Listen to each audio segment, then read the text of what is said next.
सत्य की खोज, 3 शब्द हैं। सत्य की खोज, जो बीच का शब्द है उसको हम अभी निकाल देंगे और वहां पे जोड़ देंगे सत्य और खोज।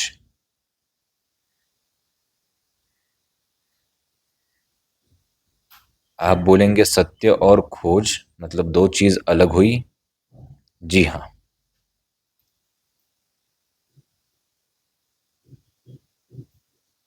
हम हमेशा किसी गुरु के पास जाते हैं, किसी किताब को उठाते हैं, किसी पहाड़ पे जाते हैं, इतिहास को देखते हैं, किस लिए? कि हम सत्य जाने कि सत्य क्या है। गुरु को हमेशा प्रश्न पूछा जाता है कि सत्य क्या है ना? तो गुरु बताते हैं। एक दिन ऐसी ही घटना घटी। एक कहानी से शुरुआत करते हैं ताकि आपको समझ आए कि हम क्या बोलना चाहते हैं। शरद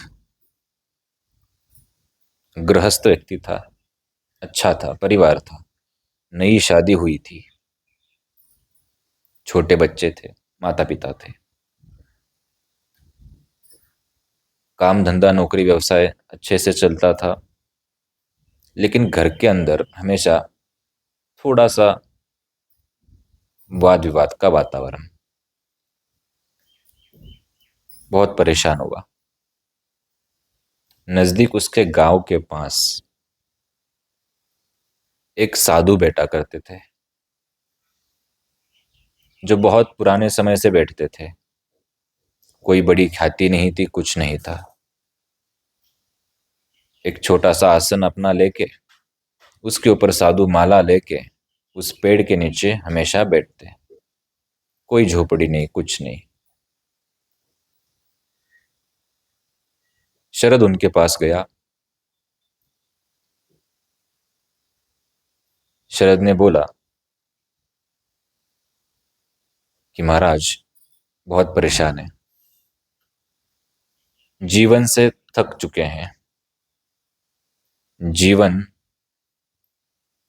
कैसे जीना चाहिए और सत्य क्या है, अब मुझे ये जानना है, क्योंकि मैं इतना समझ चुका हूं कि ये जो मैं भी जी रहा हूं ये सत्य तो है नहीं। मैंने अपना जीवन कभी इस तरीके से तो देखा नहीं था कि हर वक्त वाद विवाद हो। मैंने अपना जीवन इस तरीके से तो देखा नहीं था कि मैं हर वक्त मानसिक रूप से चिंताग्रस्त हूं। और मैंने अपना जीवन इस नज़र से देखा भी नहीं था कि मैं हर वक्त सुबह जाऊं, शाम को रोटी कमा के लाऊं और हर दिन यही क्रम करूं। तो जो साधु थे उन्होंने बोला कि तुमने पूछा है कि क्या जाने क्या करे, जीवन मैंने ऐसा नहीं देखा था। तुम सत्य की खोज करना चाहते हो? शरद बोला हाँ। ये तो मेरा जीवन नहीं, क्योंकि उतना तो वो समझदार था। यहां तक उसने सीढ़ी चढ़ चढ़ चुका था कि वो जीवन ये सही नहीं है, जो मैं जी रहा हूं ये जीवन नहीं है, ये तो समझ गया था। साधु ने बोला तुम्हें एक योग्य गुरु की आवश्यकता है और वही गुरु तुम्हारा मार्गदर्शन कर पाएंगे। वही गुरु तुम्हें समझाएंगे कि कैसे होता है और उन्हीं से तुम्हारे जीवन में जो परिवर्तन है और जो तुम्हारा प्रश्न है उसका उत्तर मिलेगा। तुम्हें गुरु खोजने की यात्रा करनी चाहिए। शरद बोला ठीक है, वैसे भी बहुत परेशान हो चुके हैं और ये जीवन है ही नहीं, तो क्यों ना जो साधु बोलते हैं वैसा किया जाए, गुरु की खोज की जाए। क्योंकि उसको सत्य जानना था। शरद ने साधु से सवाल पूछा कि आप मुझे गुरु के लक्षण बताएं कि मैं उनको कैसे पहचानूं।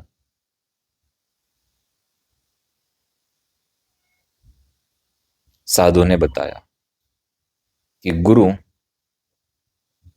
वही होंगे तुम्हारे जो शांत रूप से हमेशा कहीं एकांत पेड़ के नीचे बैठेंगे।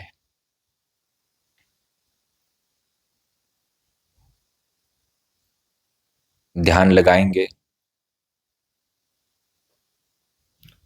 उनका रूप ऐसा होगा, वो पेड़ ऐसा होगा, वो आसन ऐसा होगा। सारा वर्णन साधु ने किया। शरद वहां से निकला गुरु की खोज करने, क्योंकि साधु ने बताया झूठ तो हो नहीं सकता, है ना। लगभग शरद वहां से जीवन के अपने 25 साल यात्रा करता रहा, पूरी दुनिया की यात्रा की कि कहीं गुरु मिल जाए और जो साधु ने लक्षण बताया वो लक्षण के गुरु हमें कहीं मिल जाए। पूरी दुनिया घूम ली। 25 साल में तो बहुत लंबी यात्रा हो सकती है, और उस समय तो पैदल यात्रा होती थी। घूम के वापस 25 साल बाद अपने गांव आया। गांव के बाहर ही वो साधु बैठते थे। उन 25 सालों में उसने सत्य की खोज शुरू की कि गुरु मिलेंगे तो सत्य प्राप्त होगा, और ये हम गुरु खोजने की और सत्य खोजने की यात्रा कर रहे हैं। जो मिला खाया, जैसा सुनने मिला सुना, जिसने जैसा बर्ताव किया झेल लिया। और लगभग 25 साल की यात्रा की तो पास तो कुछ था नहीं, धन तो है नहीं, रहने की व्यवस्था है नहीं।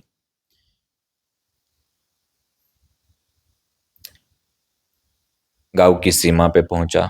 सामने जो साधु ने बताया था वही साधु वहां पे बैठे थे। वही पेड़ वहां पे था जो साधु ने लक्षण में बताया था। वही आसन वहां पे था। वही साधु का स्वरूप वहां पे था। और ये वही साधु थे जिसने उन्हें बताया था कि गुरु ऐसे तुम्हें मिलेंगे, उनकी खोज करो, उनसे ज्ञान प्राप्त करो।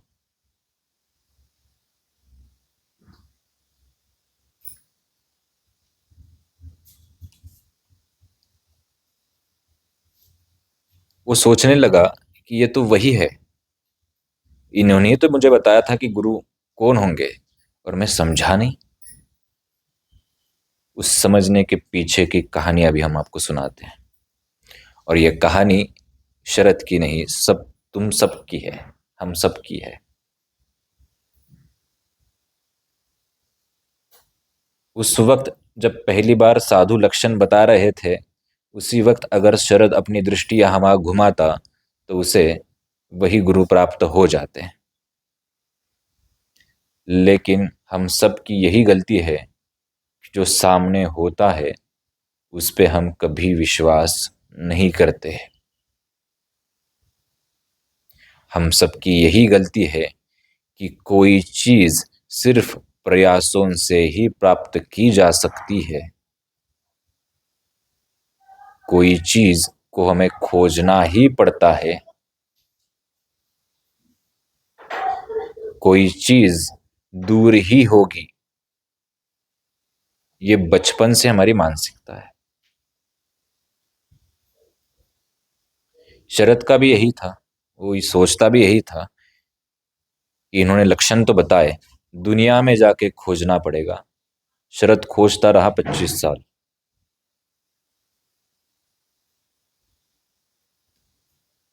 खोज के पीछे कारण यही था कि नजदीक तो कुछ हो नहीं सकता, कोई चीज प्राप्त करनी है तो दूर ही होनी चाहिए।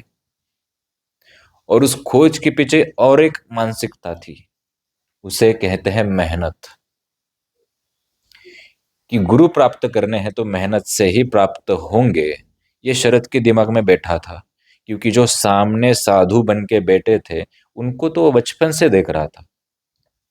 ना उनके पास कोई भीड़ थी खास, ना उनके पास कोई धन संपत्ति थी कि आश्रम बनाए, बस पेड़ के नीचे बैठते थे। और ऐसे व्यक्ति को हम क्या बोलेंगे? असफल।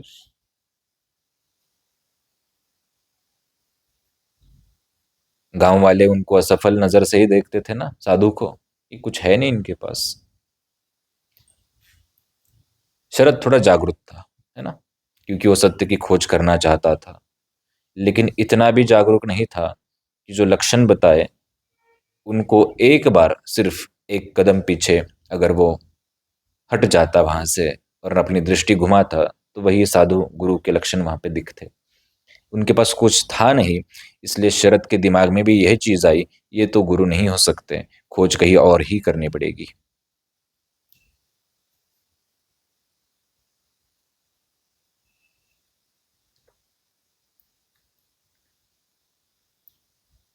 जब हम पहाड़ के ऊपर चढ़ते हैं,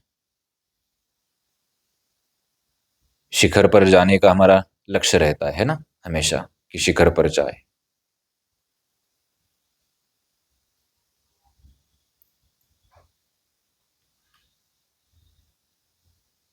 उस शिखर पर पहुंचने के बाद जो तुम्हें आनंद प्राप्त होता है, उस आनंद से ज्यादा वो जो तुमने यात्रा की थी ना, वो तुम्हें याद रहती है। नीचे से लेके ऊपर तक जो तुम चढ़े हो वो तुम्हें याद रहता है ना। और वही यात्रा तुम्हें ज्यादा आनंद प्राप्त करती है। वो पहाड़ की ऊंचाई जो चोटी है, उसको हम लक्ष्य, उसको सत्य हम समझते हैं। और खोज का रास्ता, खोज की यात्रा मतलब वो पहाड़ से ऊपर चढ़ना। सीधा अगर तुम्हें जाके हेलीकॉप्टर से वहां पे रखते हैं सत्य की तरफ, विश्वास करोगे कि इसी सत्य के लिए मैं आया था ऊपर, आना था, आना चाहिए था मुझे ऊपर, मैं आ रहा था ऊपर। लेकिन तुम्हें क्या है, तुम्हें वो रास्ता तय करना पड़ेगा, तुम्हें वो मेहनत करनी पड़ेगी, फिर वो सत्य प्राप्त होगा और फिर तुम स्वीकार करोगे, क्योंकि बड़ी मेहनत से हमने प्राप्त किया। तो तो यहाँ पे अगर हम देखेंगे, सत्य और खोज दो चीजें अलग हो जाती हैं। फिर तुम्हें सीधा हेलीकॉप्टर से हम चोटी पे डाल देंगे, वहां पे रख देंगे, तो तुम्हें उतना आनंद कभी उस चोटी का प्राप्त नहीं होगा। जबकि चोटी वही, वातावरण वही, आसमान वही, हवा वही, फिर बदला क्या? तुम्हारी मानसिकता।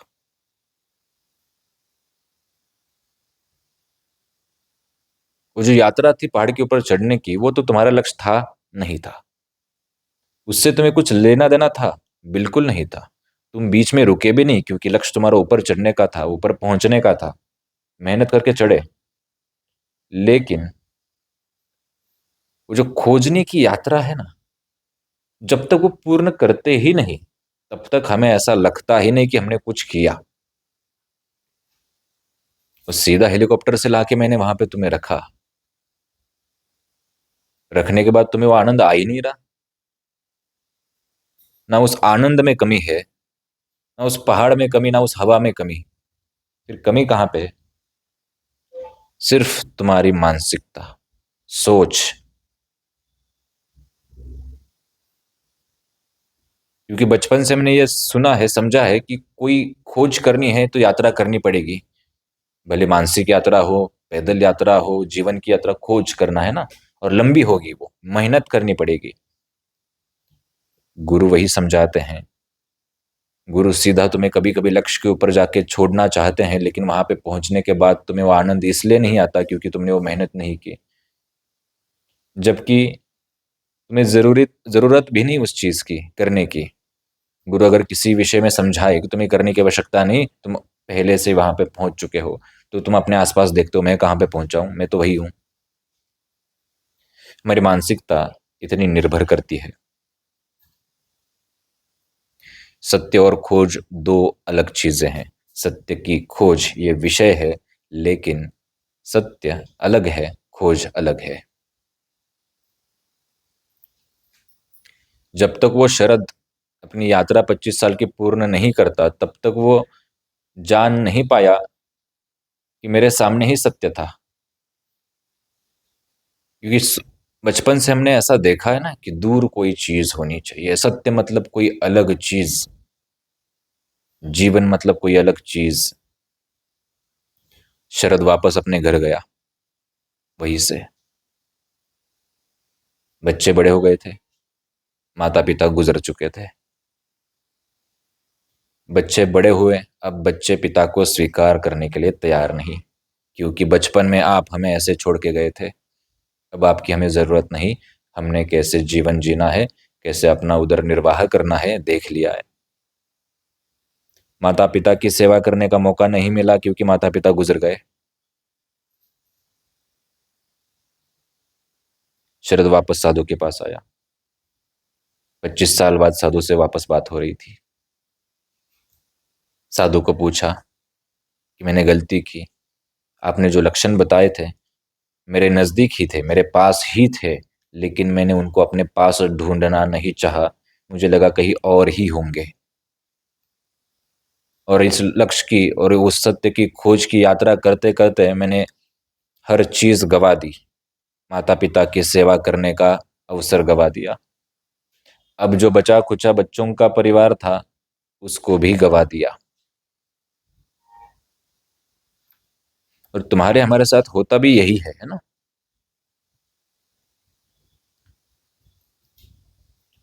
तुम्हारे मन को अगर किसी विशेष स्थान पे जाने के बाद, गुरु का स्थान छोड़ के, किसी पहाड़ पे, किसी तीर्थ स्थल पे, कहीं और जाने के बाद ही अगर आनंद प्राप्त हो रहा होगा, तो समझ लेना कि शरद और तुम में कुछ फर्क नहीं है।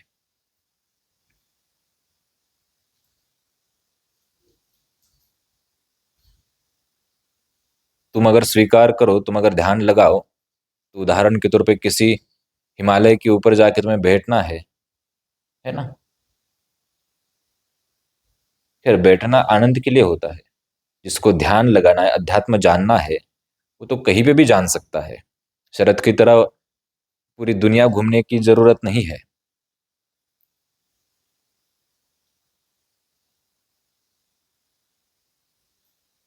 इस बात को पहले स्वीकार कर लो कि सत्य अलग है, खोज अलग है। और खोज की जो यात्रा है वही तुम्हें लुभाती है, वही तुम्हें असली लगती है, और वही तुम्हें चाहिए। तुम्हें सत्य से कुछ खास फर्क नहीं पड़ा।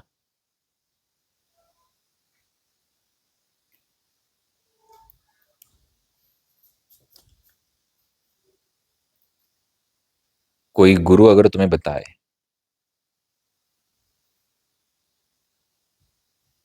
कि ध्यान लगाओ, मन ही मन शांत बैठ के राम राम जपो, उदाहरण के तौर पे, तो वो तुम्हें इतना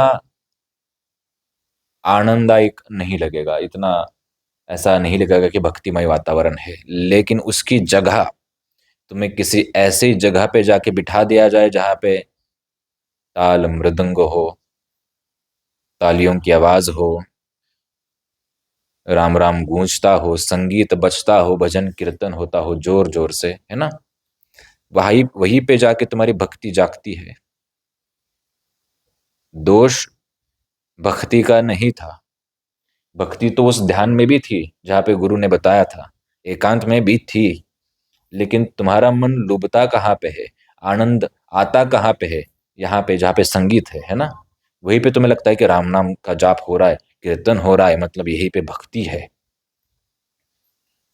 और जहाँ पे शांति है वहां पे नहीं, यहाँ पे तो भक्ति कैसे हो सकती है। और तुम पीछे की अगर दूसरी उसकी साइड देखो, तो भक्ति वहीं पे है, ध्यान में भी है। तुम्हारी साइकोलॉजी, तुम्हारी मानसिकता पे डिपेंड था।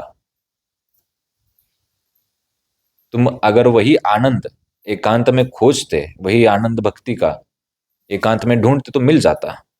लेकिन बचपन से तुम्हें आदत लगी है कि कोई और चीज चाहिए बाहर से, कोई और ताल मृदंग होगा तो संगीत बजेगा तो भक्ति जागेगी। मतलब तुम इन्फ्लुएंस होते हो, अपने आप पे तुम्हारा नियंत्रण है ही नहीं।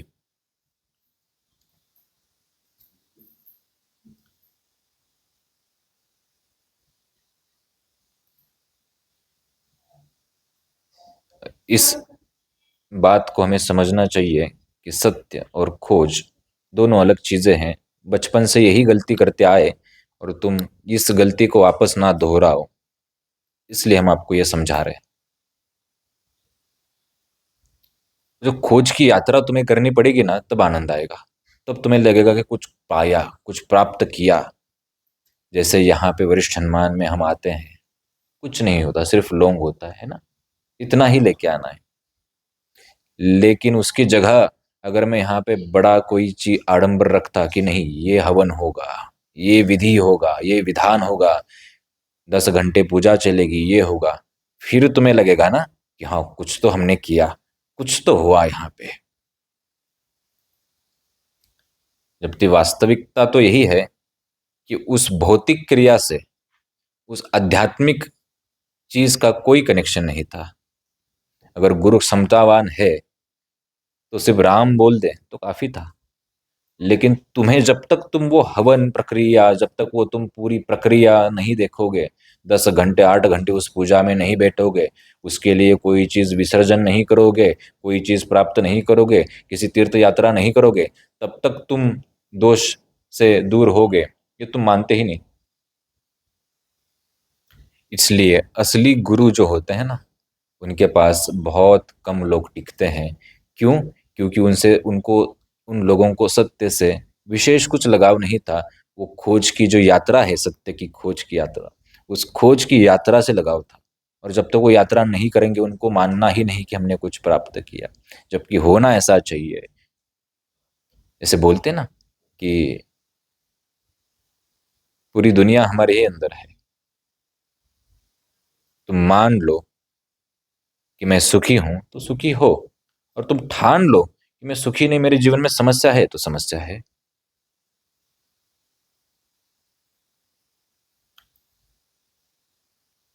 ये आज का एक भाग हमने सत्य की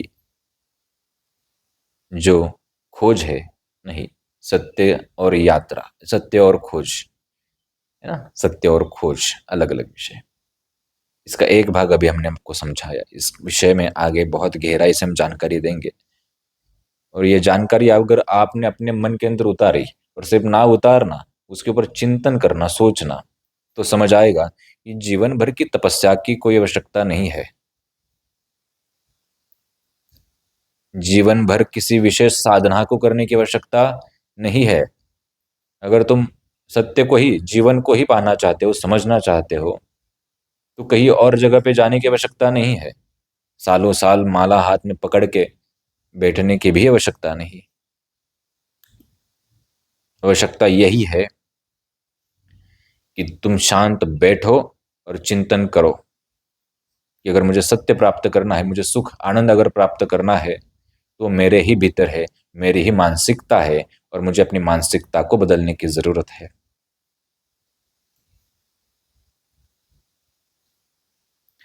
अपनी मानसिकता को बदलने की जरूरत है।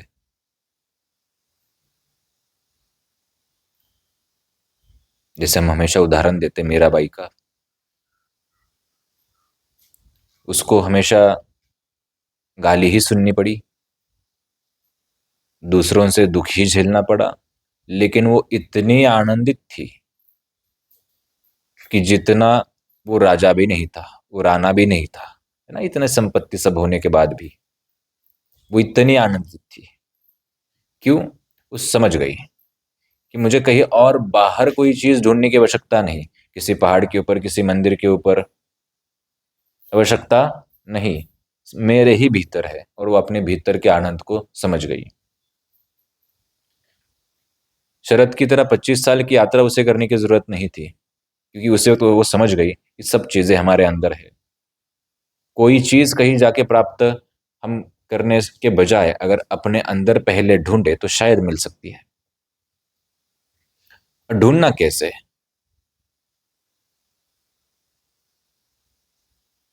जो गुरु बताए उसको समझो, सुनो, करो।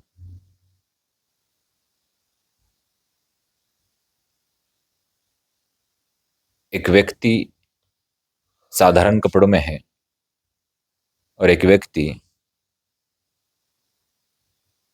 एकदम त्रिपुंड लगा के, गले में मालाएं पहन के, पैर में खड़ाऊ पहन के है।